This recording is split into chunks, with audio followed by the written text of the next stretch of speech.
Good day, everybody. We're so happy to have you here. Join our little session on basic probate duties or process and fiduciary duties in Montana. This is an interesting topic. It covers general items. And the purpose of us being here with you is to give you a general overview. It may not cover all of the subject that relate to your probate, but it will give you a little understanding, and it will give you areas that may be covered. So joining you today are three professionals. My name is Lana Kadashnikov. I'm a CPA with JCCS in Great Falls, Montana. Alongside is my colleague, Nicole Rieker. Nicole is a CPA in Missoula, working for JCCS. She and I are on our trust and estate team.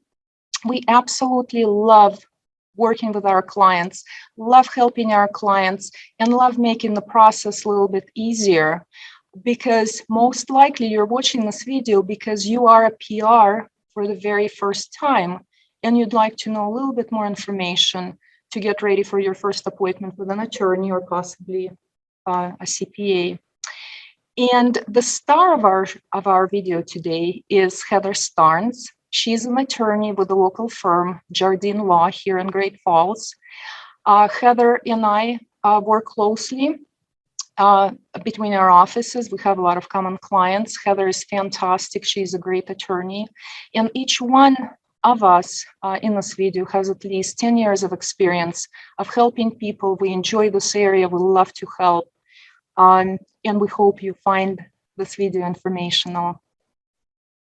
Thank you, Lana, and thank you, Heather, for being here today. I know in our practice, what happens in probate and what does it even mean is one of the most common questions that we get from our clients. And as non-attorneys, it's really important for us to rely on the experts who really know the ins and outs of this whole process. So just to get us started, what can you tell us about probate in Montana? So probate in Montana, probate is just the fancy way of saying it's the formal process to transfer the assets of someone who has passed away. In Montana, it's not the most difficult and frustrating process. Some other states, it's much more involved, it's much more frustrating, and it takes a lot longer. So Montana has set up a system where you can transfer decedent's assets and you just follow the rules. They're set out in statute, and it just kind of formalizes how everything gets transferred. Excellent. So we don't have it as bad as other places could. Correct. That's great. And then another really common question is someone who has had a power of attorney so that they could help out a relative or someone that they're assisting while they're alive but need help. Is that still good after someone dies? No. So your authority as an agent or attorney, in fact, under that power of attorney ceases when that principal dies. So if you were named as your mother's agent in a power of attorney, you don't have authority to manage or access and make decisions on her property after she dies.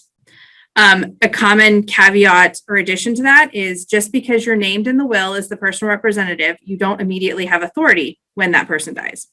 You are required to go to the court and have the court formally appoint you as the personal representative. So don't just assume that because mom has died, she has a will, it names you, that you can immediately go and start doing things. You don't have authority yet to distribute assets, make management decisions, stuff like that. Very important to know. So you really need to look at it in two different ways. Before death and then after death can be very different things. Mm-hmm. Correct. Excellent.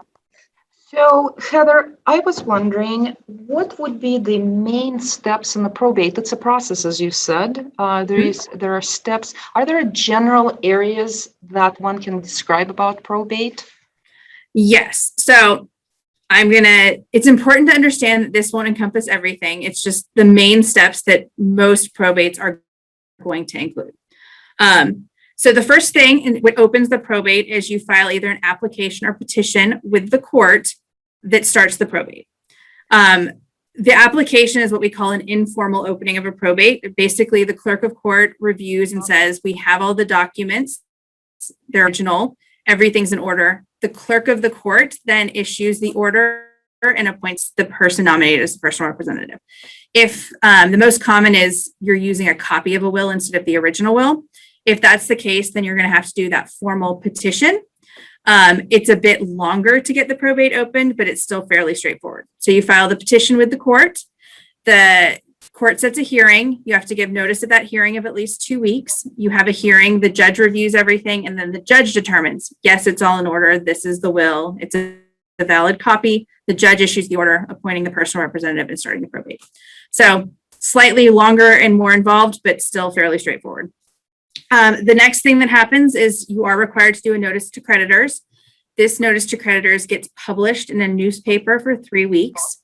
And it basically says, this person has died, their estate is being probated in this court. If you are owed money or you're a creditor, you have this specified amount of time to present that claim and get paid. The importance of that is the first day of publication sets a 4-month creditor claim period. So for any creditors that you don't know about or have a reason to know about, they only have 4 months from that date of first publication to present a claim for the estate. Otherwise, they're cut off by statute. If you don't do the notice to creditors, then they have a year. So there really is an advantage in the estate to do that notice to creditors. It gives it a shorter amount of time to do that. After that notice to creditors, you will probably start getting pressure from the heirs to distribute assets. I will say, do not do it. There's a process and an order for how things get paid out of an estate. And as an heir or devotee, you don't have first priority for payment. So people that die are responsible to pay their own debts out of their assets. And then if there's anything left over, that goes out to their children or, other people that they're benefiting. On that note, if you are an heir or devotee, you are entitled to notice. So you'll get a document that basically gives you all the information you need to track down information on the probate. It's called a notice and information to heirs and devotees. It'll have the court that the probate's filed in, the name of the personal representative, and their contact information. If there's an attorney, that contact information will be on there as well. And then basically how you go about getting additional information if you want it. Okay, so the next step is going to be an inventory of the estate. So the inventory is just a listing of all the assets owned by that person when they died and their values. It's important to understand that the value on that document is date of death value. We all know that investment accounts and other property fluctuates in value fairly regularly. It's a snapshot in time. It's what was that asset worth as of the moment that person died. This is really important from the accounting perspective because it sets your tax basis in the property when it's inherited. So for an example, if mom owned 100 shares of Apple stock and when she died, they were worth $100 and you inherit them and in 10 years sell them and they're worth $1 million. You're paying income or basis based on that $100 and you pay tax on the difference. If the opposite happens and it goes down, then you have a loss. So it's just kind of so there's a good record of what everything is worth and what your basis is. The other thing that inventory will note is whether or not it's what we consider a probate asset or a non-probate asset. So the inventory does include assets like retirement accounts that have a designated beneficiary or life insurance with a designated beneficiary or bank accounts with joint owners. They're still required to be listed and the deceased person's interest in those is required to be included. But it does have a note that says this passes outside the estate to the designated beneficiary or the joint owner. It's just so everyone has full information, essentially. So after that, then the personal representative can start determining payment of those valid debts and stuff like that. So every once in a while, there's a situation where the estate is insolvent. So that just means there's more debts that have to be paid from that person's assets than assets available to pay them. If that's the situation of the estate that you're administering, there is a statute that sets forth the order in which debts get paid. So the stuff with the highest priority is cost of administration, which does include a PR fee that we will talk about later, attorney's fees, accounting fees, taxes, funeral and burial expenses, stuff like that gets paid first. After that, then secured creditors are going to get paid. So mortgage holders, titled vehicles that have existing liens on them, stuff like that gets paid. Everything else is what we call unsecured general creditors. They get lumped together. They basically split what's left. And usually if we're in this situation, they get a pro rata share of what's left. So you total up all the debt, whatever's left, and then they get their designated percentages of that, and then they have to write off the rest of it. So that brings up another point that often comes up. Well, mom owed $100,000 and we only have $50,000. Does that mean we're responsible to pay the rest of her debt? No. So unless you, while mom was alive, personally guaranteed that debt, it gets, whatever's left gets wiped out at mom's death. You're not going to inherit anything, but you're also not getting her debt. So after that's been determined, you prepare what we call a final account. Think of it as the checkbook register of the estate. It goes through everything that you got into the estate. So any bank accounts, investment accounts, real estate, anything that came in, and anything you paid during the course of administration. So any attorney's fees you paid, any court costs that got paid, any accounting or other professional fees that got paid, if there's real estate, property insurance, taxes, stuff like that. So everything that came in and everything you paid. And that functions to give everyone a picture of, okay, well, we're ready to distribute and close, and this is what is left and how that kind of is going to go. That can be done informally. You distribute it to all the heirs and devisees, and they waive a formal hearing on it. They say, we don't see any issues. It's pretty straightforward. We understand what's going on and we agree. In which case they can sign a waiver of the formal filing and hearing on that inventory. Or if people have questions or they just have a concern, they can say, no, I'm not waiving it. In which case the personal representative files that final accounting with the court and has a hearing to approve it. Hearing, same process as initially. You have to set the hearing, give everyone a 2-week notice of it. So if they choose, they can show up and, say their piece on what they're concerned about. Judge reviews everything and makes the determination of, yes, I agree. These are all valid expenses and I approve the accounting, or I have a concern and I want more information on this.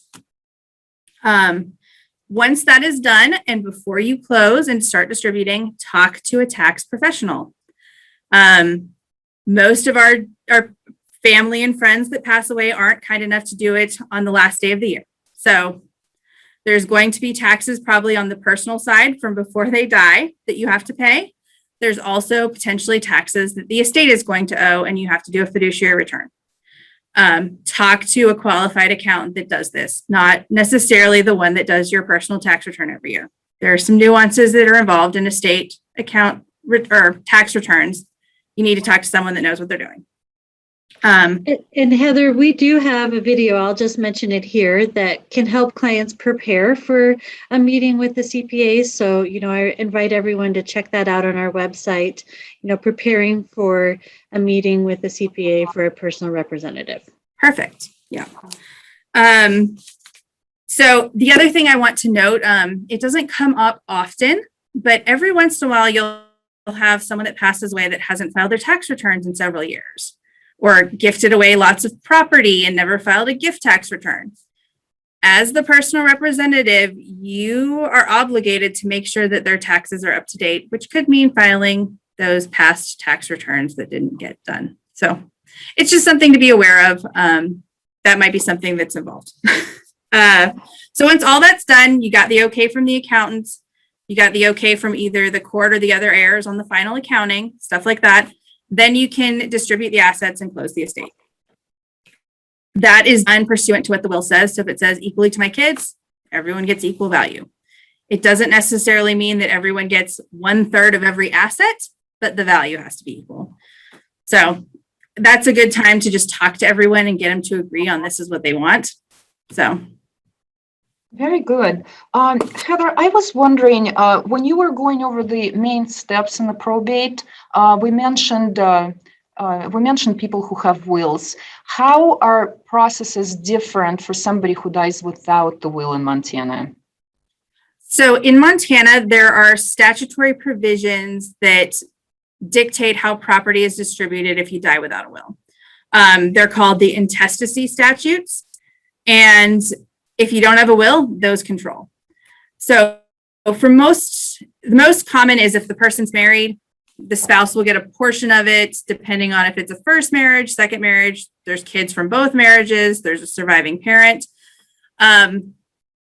I would say that 9 times out of 10, that is not how people want their property distributed, and you should do a will. The weirdest one comes up if there's no kids, but a surviving spouse and surviving parents. Your surviving spouse does not actually get everything. Oh. So they get the first certain amount of it, and then after that, it's split. A lot of people are shocked to learn that. They don't think that their parents should necessarily get their assets. It should just go to their spouse. So it's important to understand that there is a backup that takes over.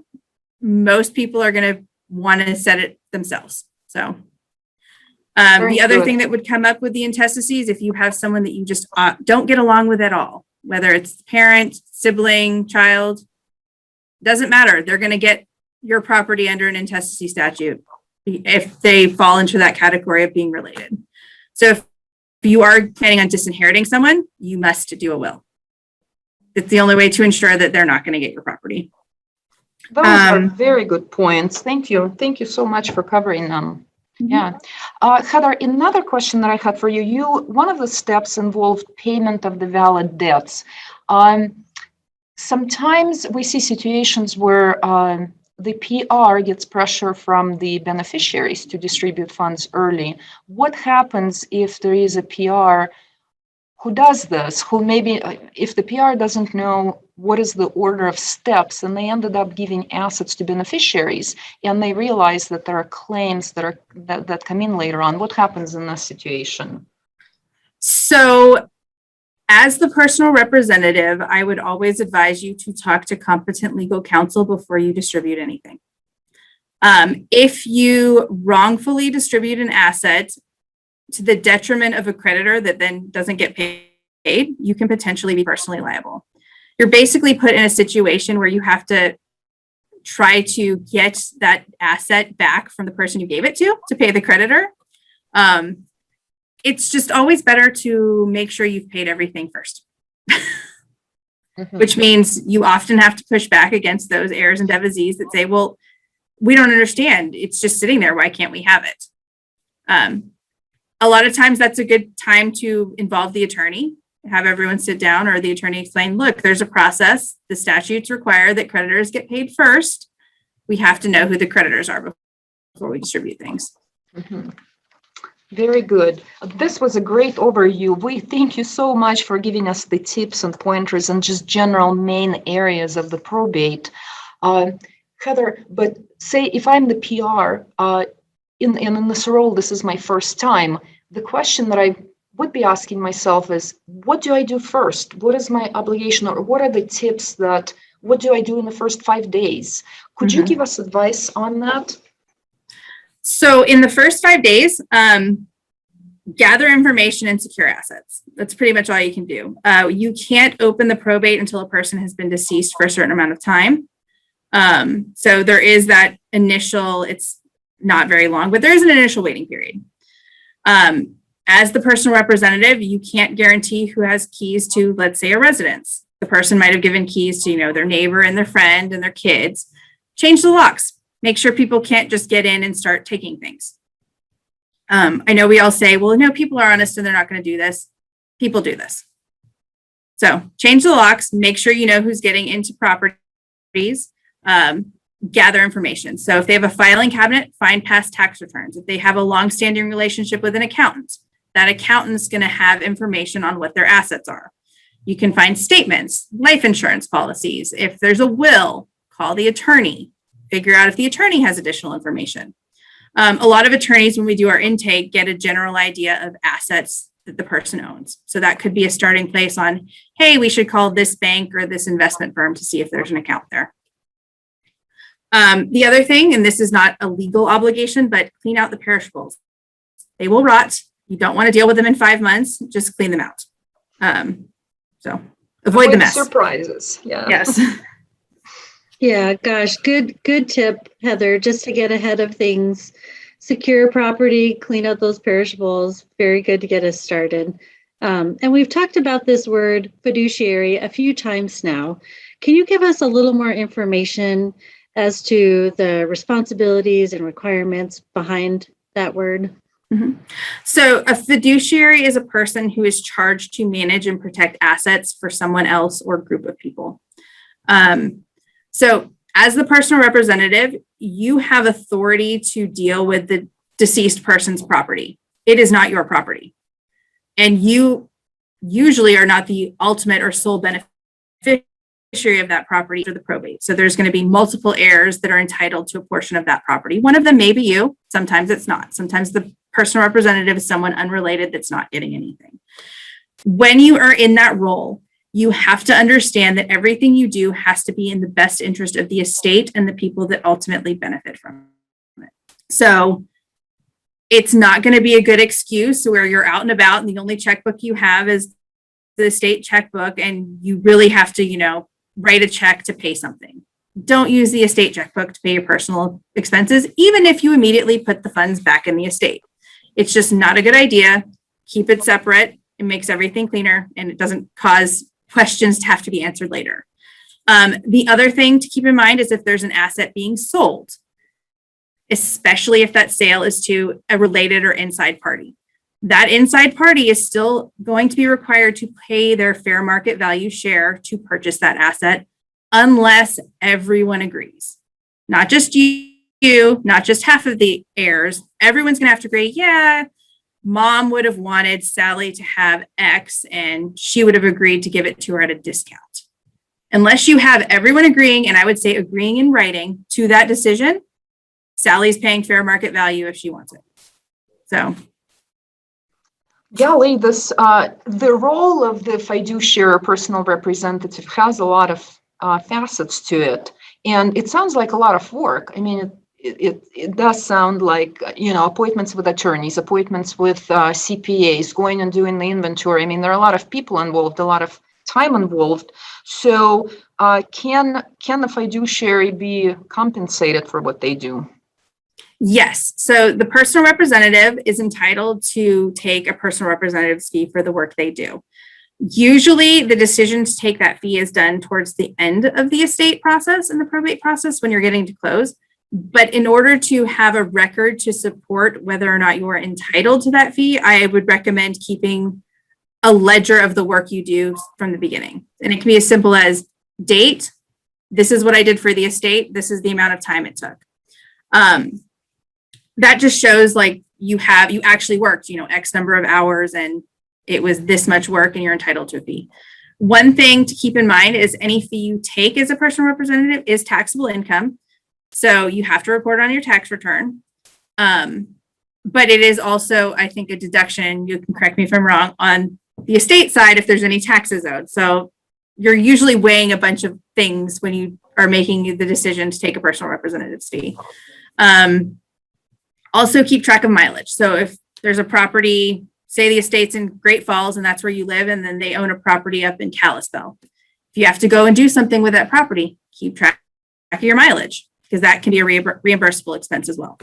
Absolutely. And one of the benefits of keeping track of mileage is that this becomes a deduction on the estate tax return. So all of the beneficiaries benefit from it. And the PR gets the funds from the estate, and reimbursement of mileage is not a taxable income. So it's tax-free benefit. So it's not a bad idea to keep track of it. And it works for both ways. So if somebody's traveling from Great Falls to Kalispell, it's on the way to and the way back as well. Very good. Thanks for mentioning those. I was wondering, how long does an average probate runs? From the tax side, we can see on the forms that IRS doesn't ask us extra questions if the estate is closed within 2 years. What have you seen in practice, Heather? So in Montana, the estate is required under statute to be open a minimum of 6 months. So from the day you open it, you will not be able to close it in the court until 6 months has passed. On the flip side, similar to the IRS, the statute says unless you show good cause, it must be closed within 2 years. There are some complicated estates that we've had open for, I think, coming up on 10 years now. Usually those estates are people fighting and no one can agree to anything and everything requires a formal hearing and everything else. I think the average is probably 9 months to about 15 months. So if no one's fighting, probably 6 to 9 months. If that's how long it's going to take to get the final tax returns done, get all the assets valued and distributed, stuff like that. Most of them are probably about a year to 15 months. Just once you get everything done and get everyone in agreement, it's just that long. So as the PR, I would just inform the heirs and devisees, this is not instant. It's going to be at least 9 months, probably closer to a year. Again, with everything in the law, if people start fighting, all bets are off, and I can't tell you how long it's going to take. Excellent point. And Heather, I know this is probably a difficult question to answer, but can you give us an idea of what the cost of going through probate might be in Montana? I can give you a really wide range. So if no one's fighting and it's a fairly simple estate, we're not dealing with a lot of different assets that have to be valued. You get it done in that 6 to 9 months. Everyone agrees to everything, probably $2,000 to $3,000 plus, any filing fees or costs of it, other costs. If there's a lot of assets, in Montana, we have a lot of farm and ranch property. So if you're dealing with a farm or ranch, I would say you're probably going to be pushing that 2 years before it gets closed. And the cost is going to be exponentially higher. You do have to get all that farm and ranch land valued. Last time we checked, the appraisers are booked out fairly far. So that always becomes a challenge. And usually it's a complicated estate to administer because there's multiple kids or people that are getting things. So it takes a lot of more time and a lot more money and effort. If people start fighting, the sky is the limit. We've had estates that are several $100,000 at this point, and they're still not closed because people fight about every single thing that gets filed. So, yeah, good point. So a little planning can go a long way in the long run to avoid costs. It can, yes. Make it clear, put it in writing. Don't leave it to your heirs to decide. Yeah. Most of our clients come in and say, oh, all our kids get along great. It's not going to be a problem. They won't fight. And my pushback is always, you do not know what your children or friends are going to do when you involve grief and money. So even the most rational people, if they look back at it 10 years later and say, I can't believe I did that, still might cause a problem. Put it in writing. Make it really clear what you want. Yeah, excellent advice. And even though we've spent a lot of time today talking about all the details of probate, why not to be too intimidated by it, how to plan, is it possible to avoid it? It is. So in Montana, if you own less than $50,000 of cumulative assets in your sole name, so no real estate can be involved in there, and $50,000 is the cumulative cap, not per asset, then there is a process under the statute that you don't probate at all. You just do an affidavit of collection that says this person died, their cumulative assets were less than $50,000. These are who's entitled to receive it. And there's the institutions or holders are supposed to transfer pursuant to that. The other way is valid beneficiary designations on your property. So similar to like a retirement account where you've designated, let's say, a spouse to receive it when you die. You can do similar designations on bank accounts and investment accounts. Montana even has a transfer on death deed that can be recorded in the real property records that functions the same way as a beneficiary designation. The other big one that most people have heard of is the revocable living trust. So it's an alternate to a will or an alternative to a will. I like to tell people there are some added advantages while you're alive. There's some potential benefits for incapacity planning and other things while you're alive. But after your death, it functions pretty much the same as a will without the court. It says who you want to get your property and how it's to be distributed and who's going to administer it. The important thing to keep in mind if you're using a trust as a probate avoidance tool is the trust can only control what it owns.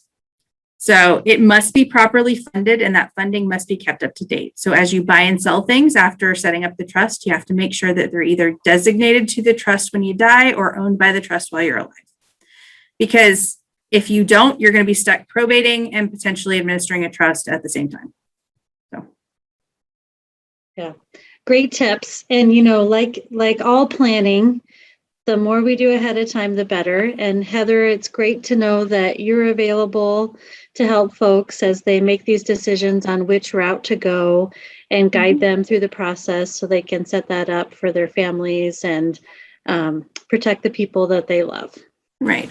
And yeah, I'm available to answer any questions. Just, I think our contact information is going to be available.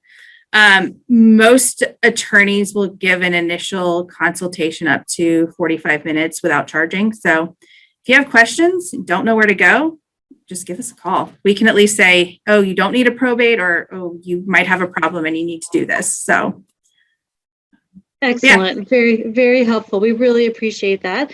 And we appreciate your time today and all of your good information. So with that, I think we'll go ahead and conclude, but we guide everybody to our website to reach out to Heather with questions, and appreciate your time today. Thank you. Thank you.